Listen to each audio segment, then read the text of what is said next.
Hello everyone, welcome to Ashish coaching classes. तो आज हम लोग पढ़ेंगे द कलिंगा वार के बारे में। आज हम लोग देखेंगे द कलिंगा वार की जो जितने भी डेथ्स वगैरह थी, इसकी क्या सफरिंग हुई, अशोकास ने एंड ऑफ द वार में क्या डिसीजन लिया। तो सबसे पहले हम लोग स्टार्ट करते हैं about the Kalinga war. The Kalinga वार।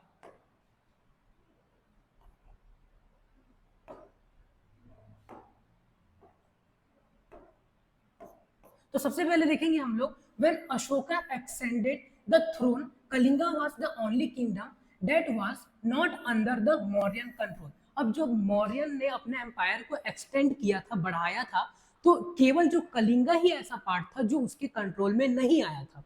इसके बाद Kalinga is the ancient name of the coast Orissa. हम लोग अभी के टाइम पे देखिए, प्रेजेंट टाइम पे जो कलिंगा वो कहाँ पे पड़ता है, तो ये in the coastal side of Orissa में ये पड़ता है।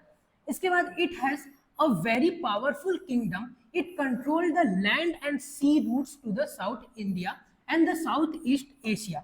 ये जो है बहुत ही पावरफुल किंगडम है जो कि land as well as the sea route दोनों को ही कंट्रोल करता था। इसके बाद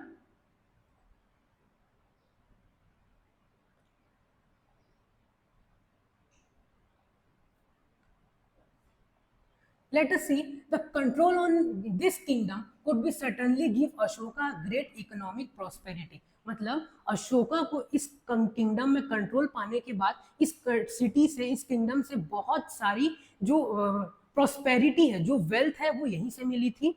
इसके बाद इन 261 BC Ashoka attacked Kalinga pros it after a bitter struggle. Ashoka ने इन 261 बीसी में जो कलिंगा है उसमें अटैक किया and after a bit struggle, बहुत सारे स्ट्रगल के बाद about 1.5 lakh of people were captured. अब इतने सारे पीपल जो है वो कैप्चर्ड हो गए थे और इसमें अराउंड 2,50,000 पीपल की डेथ हुई थी। ये बहुत ही स्ट्रगल्ड वॉर था, बहुत ज्यादा लाइफ को हार्म पहुंचा था। तो इसमें अबाउट, और जो पीपल जो बचे हुए थे उन लोगों को 1/2 lakh of the people were captured, उन लोगों को एज अ प्रिजनर पकड़ लिया गया। इसके बाद हम लोग देखेंगे next point, that is Ashokan empire now spread from the Himalayas in the north to Mysore. अब जो अशोकन एम्पायर था वो स्प्रेड हुई, वो और ज्यादा बढ़ी, कहां से कहां, फ्रॉम द हिमालयस, हिमालय से to the north side of Mysore, यहां तक बढ़ी, to the south end from Brahmaputra to the east, east side भी and as well as the south side भी। इधर साइड ये ब्रह्मपुत्र में and from the Himalayas to the north of Mysore, यहां तक ये पूरे स्प्रेड हुए। इसके बाद हम लोग देखते हैं in the east the Hindu Kush in the north west. North west में कौन सा पार्ट आता है, ये हिंदू कुश है, माउंटेन, वो इसके पास आता है। इसके बाद हम लोग देखते हैं नेक्स्ट पॉइंट, दैट इज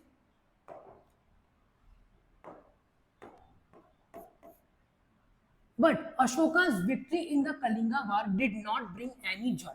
मतलब अशोका ने जो लड़ाई जीती, इतनी स्ट्रगल जो फाइट हुई, उसको जीतने के बाद भी उसको जॉय का एहसास नहीं हुआ, उसको जो पीस है वो नहीं मिला। इसके बाद एंड सेटिस्फैक्शन, उसको कोई भी सेटिस्फैक्शन नहीं हुई to him. The great destruction, इस जो वार है इसमें क्या हुआ, बहुत सारा डिस्ट्रक्शन हुई, पीपल्स की डेथ हुई और ह्यूमन जो है वो सफर किए in the warfield. His heart with sorrows and remorse, उसका वो एकदम ज्यादा दुखी हो गया इन सभी जो परिस्थिति थी इसको देख करके। इसके बाद this war become a turning point of Ashoka's life. लेकिन ये जो वार था वो अशोका का टर्निंग पॉइंट बना, टर्निंग पॉइंट इज लाइफ। वो कैसे, ही डिसाइडेड, इसके बाद उसने डिसाइड कर लिया कि इसके बाद वो और कोई भी लड़ाई नहीं लड़ेगा। He decided not to fight to any more wars but to win once. Next point,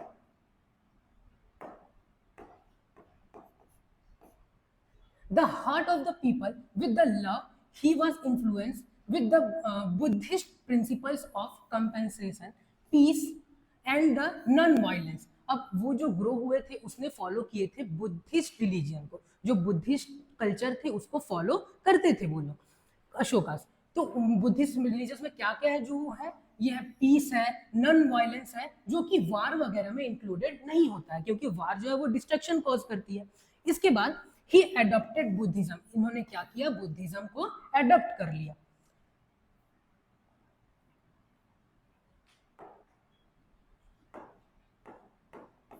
इसके बाद from then onwards he devoted his life to the moral material welfare of the people. अब इसके बाद जब इन्होंने बुद्धिज्म को adopt किया, इसके बाद वो केवल लोगों की भलाई में ही अपने जीवन को गुजारने लगे। तो ये है he spends his life, he devoted his life to the material welfare of the people, केवल लोगों के वेलफेयर के लिए अपनी लाइफ को वो व्यतीत करने लगे। इसके बाद he adopted the policies of winning people over through dhamma। अब इन्होंने पीपल्स की पॉलिसी, पीपल के हार्ट को कैसे जीता, तो इन्होंने इस धम्मा को फॉलो करके, ये जो धम्मा है ये इसका मतलब ये है कि जो रिलीजियस कल्चर को, जो रिलीजियस को एकदम स्ट्रिक्टली जो फॉलो करते हैं, इसमें in place of concurring them through force, मतलब इसमें ये है कि लोगों को फोर्स से अपनी ओर नहीं करना, किसी लड़ाई से कैप्चर नहीं करना, लेकिन पीस से लोगों के मन में जो वो है वैसी फीलिंग जगाना through the Dhamma. Next video में हम लोग धम्मा को इन डिटेल देखेंगे। तो अगर आप लोगों को ये वीडियो पसंद आया हो तो लाइक करें और सब्सक्राइब करें। Thank you.